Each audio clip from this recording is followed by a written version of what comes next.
I am up in San Rafael, which is near San Francisco, and just got back from seeing Eckhart Tolle live. And it's been the first time that I have seen him live, and just would like to share the experience. It was very interesting. I have listened to many of his tapes and CDs. And when he walks onto stage, you could just tell this is a very humble, egoless man with a very clearly defined message. And I mean, all his talks are interwoven around pretty much three things: living in the now, disidentifying with the mind and the ego, and realizing our true essence. And I'm always amazed at how much mileage he's able to get out of these three subjects. He just really can expound on this information. And even though it's something I've heard numerous times, it's such a good reminder to hear someone like him speak. And it cuts through all the riffraff or the noise or the static of everyday life, and it's kind of refreshing. Even though at times I do struggle with his bland format of presentation, and I don't know, just it lacks a certain passion or zest. But I think that is necessary to keep people in the present moment. So the thing that really stood out, there was two things that really stood out in his talk tonight. One was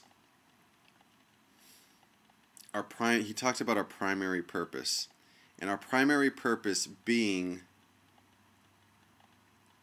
living in the present moment, living in the now. And that's it. It's amazing. We have all these grand plans and schemes, and we're going to become someone, and we're going to do something, and we're going to make something of our lives. And that is future living. And all this grandiose goals and plans and motivations exist only in our mind and take us into the future, which is just a thought. Living in the present moment, he picked up a glass of water, just like this. Well, it wasn't just like this, it was clear, but you get the drift. He picked up the glass of water on the table, and he started to bring it to his mouth, and he says, what most people do, is are not even present in the moment from picking up the glass of water to the moment they get it to their mouth. All we are thinking about is, I'm thirsty, I want to get this water down my throat. And then we just go through the motion without being conscious, without being aware, and then set the water back on the table. And as we're moving the water across to set it back on the table, what we're thinking about is end result. I just want it to be on the table. And when we pick it up to drink it, I just want it to be down my throat and my stomach. And we miss all the steps in between of really being present. And most of the time when we're eating or drinking, our mind is completely taking us somewhere else. And if that is our primary purpose, is to be present from the moment we pick up the glass of water to the moment we reach over to the moment we drink it, just to be there in that space and create space so you can be present by not identifying with the mind, not rushing around, And really, takes such practice because it's so contrary to Western mentality. Everything we do is end result orientated. I got to achieve this. I got to do this so I can do that. And that is part of our neuroses because it's constantly taking us into the mind where it's thought and future based. And it's really nice. He came out on stage and the lady who introduced him said he doesn't want applause. He just wants silence and people to basically get centered and be present. And it's such like setting down all the burdens we carry around when we can practice just being present in this moment. And there's nothing that we could just breathe. He said, "Are you breathing?"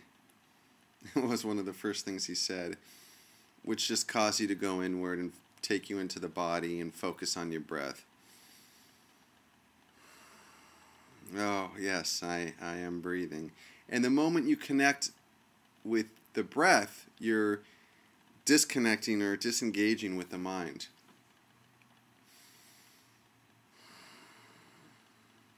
And the mind can still think and can still run its broken record within our head, but when you're present, it loses its power over us.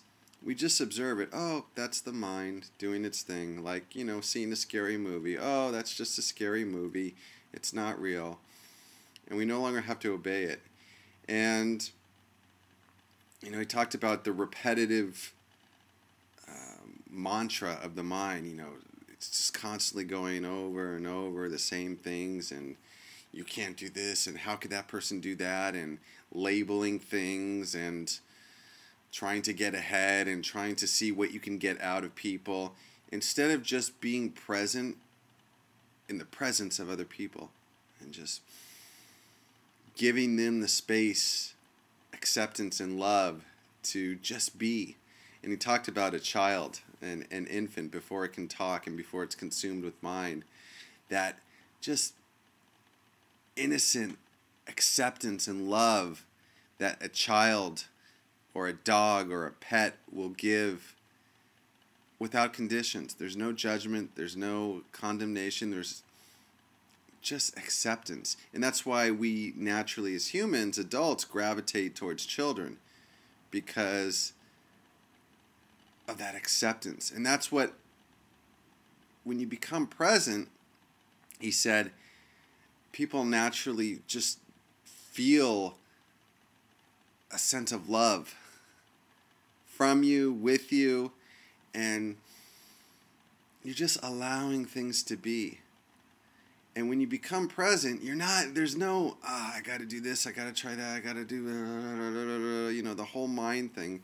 You can just let the mind run itself out, exhaust itself through observation, and realize that who you are is so much grander, so much more magnificent, so much more spacious, so much interwoven to every fiber of materiality and being and consciousness.